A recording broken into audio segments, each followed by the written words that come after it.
Ok les amis, le chapitre 1128 de One Piece qui s'appelle RPG est sorti et il était vraiment très très sympa. Là pour l'instant Elbaf ça continue sur une belle lancée en même temps que Egghead, là c'est plutôt pas mal. Et on va en parler, hein, il y a quelques trucs à dire assez intéressants. Du coup on avait retrouvé Luffy, Nami, Zoro, Sanji et Usopp qui s'étaient retrouvés. On avait appris que la plupart ne savaient pas pourquoi ils étaient là.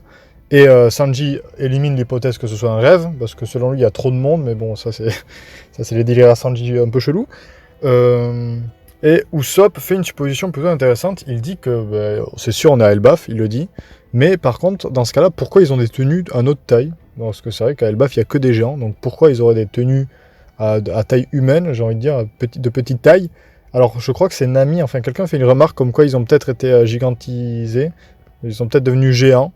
Donc hypothèse intéressante, mais qui va vite être cassée, car ils vont décider d'aller se renseigner en ville, aller chercher des habitants. Ils évoquent une ville, je sais pas pourquoi ils évoquent une ville, mais bon, ils évoquent une ville en tout cas. Et sur leur trajet, ils vont tomber sur un mec qui est à dos de sauterelle, qui utilise une sauterelle comme un scooter. Ça m'avait rappelé un peu les gars dans Avant Sabody, là, ils avaient rencontré un mec qui avait la même gueule que Sanji, qui s'était fait visiter parce que sur la fiche c'était sa gueule et tout, c'était taquet drôle. Et ça m'a fait penser à lui un peu, je sais pas pourquoi. Et du coup, il leur dit que... Enfin, il leur demande qu'est-ce qu'ils font là et tout, est-ce qu'ils sont nouveaux, et dans ce cas-là, qu'ils peuvent aller en ville s'ils ont besoin de nourriture. Et Nami retient Luffy pour pas qu'il dise qu'il a défoncé le dieu lapin ou le dieu aux grandes oreilles. Parce que le mec enchaîne en disant que c'est pas mal le bordel en ce moment parce qu'il y a le feu et le dieu là, aux grandes oreilles qui est en feu. Et il dit que, le dieu, que la ville appartient, enfin que le château appartient, tout ce qui ici appartient au dieu soleil. Il mentionne un dieu soleil, bon pour nous c'est censé être Luffy du coup, enfin c'est censé être Nika le dieu soleil, si je dis pas de conneries. Et du coup il va parler d'un chemin qu'il ne faut pas prendre car personne n'en est jamais revenu. Ce qui va du coup donner envie à Luffy d'y aller et qui va y aller en tapant un sprint. Sur ce sprint il va tomber nez à nez avec... Enfin en courant il va se rendre compte que quelqu'un court vers lui. Et il se dit, bon, je vais passer à côté Osef. Mais en voulant passer à côté, il va juste se cogner à ce qui semble être son propre reflet, en fait, à une sorte de vitre.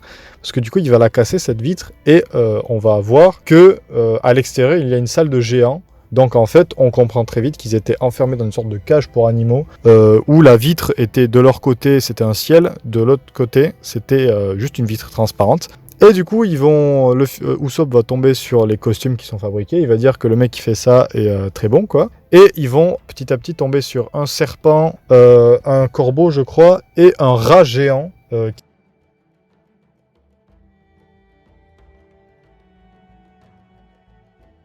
Qui vont affronter. Enfin, Usopp va dire qu'il faudrait mieux qu'ils repartent à l'intérieur pour pas avoir de problème, pour continuer à chercher des solutions. Et en disant ça, il va se rendre compte que Luffy est parti péter la gueule au serpent géant. On apprendra aussi que le responsable du feu et de la tabassagerie du dieu aux grandes oreilles, c'était Luffy et les autres. Hein. Sanji va dire, ça explique le fait qu'on soit dans une cage, pourquoi le lapin avait une odeur bizarre, une odeur de plastique. Donc on peut suspecter que les animaux sont faits en plastique et que ce sont des jouets potentiellement. Donc il y a peut-être un fruit du démon qui est passé par là, ou juste des jouets animés par on ne sait quelle magie bizarre. Mais bon, pour revenir au duel contre le serpent, on verra que pendant leur duel, un mec marche dans les couloirs, ce qui semble être les couloirs, il entend au loin le bruit, ça semble être un géant avec une tête, un crâne de bouc ou je sais pas trop quoi, et une tenue assez un peu nordique, et une sorte de bâton avec au bout une sorte de soleil un peu, donc on peut comprendre que c'est le dieu soleil.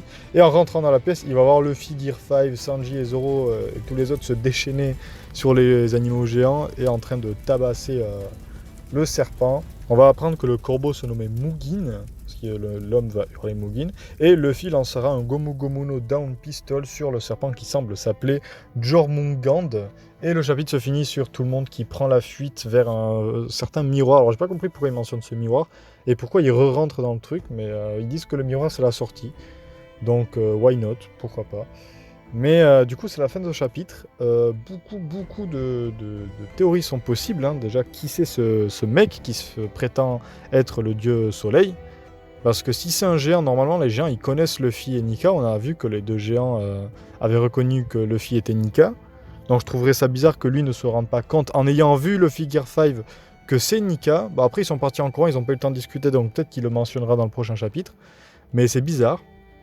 Après, il y a moyen que ce soit Loki. Loki qui est censé être le dirigeant d'Elbaf.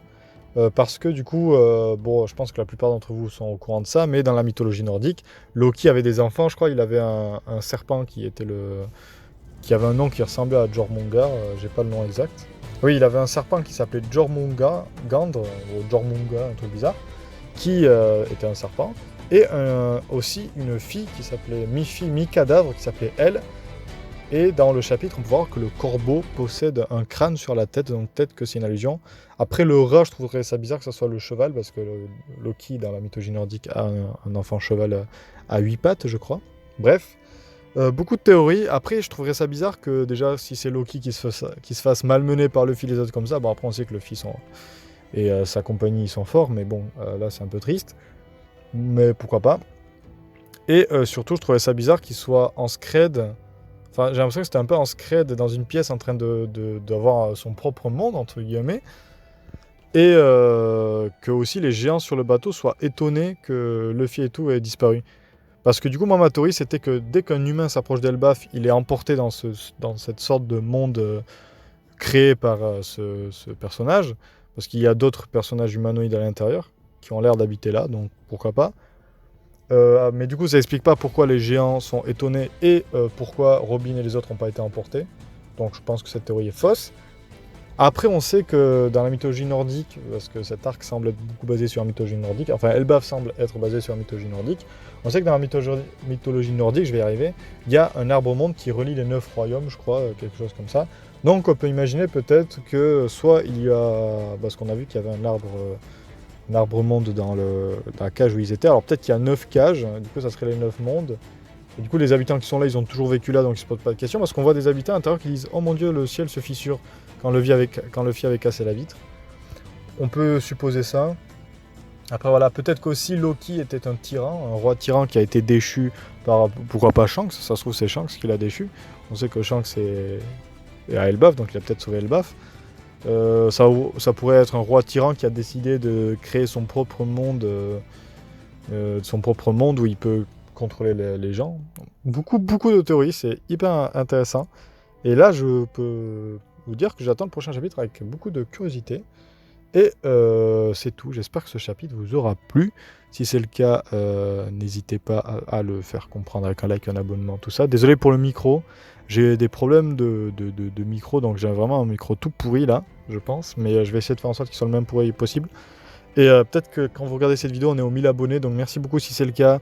Et sinon, merci en avance parce qu'on va vraiment les atteindre, donc c'est vraiment super. Beaucoup de projets qui se lancent, il y a un peu de gaming qui arrive sur la chaîne petit à petit, et j'ai d'autres projets de Twitch et autres qui vont se faire. Donc n'hésitez pas à passer.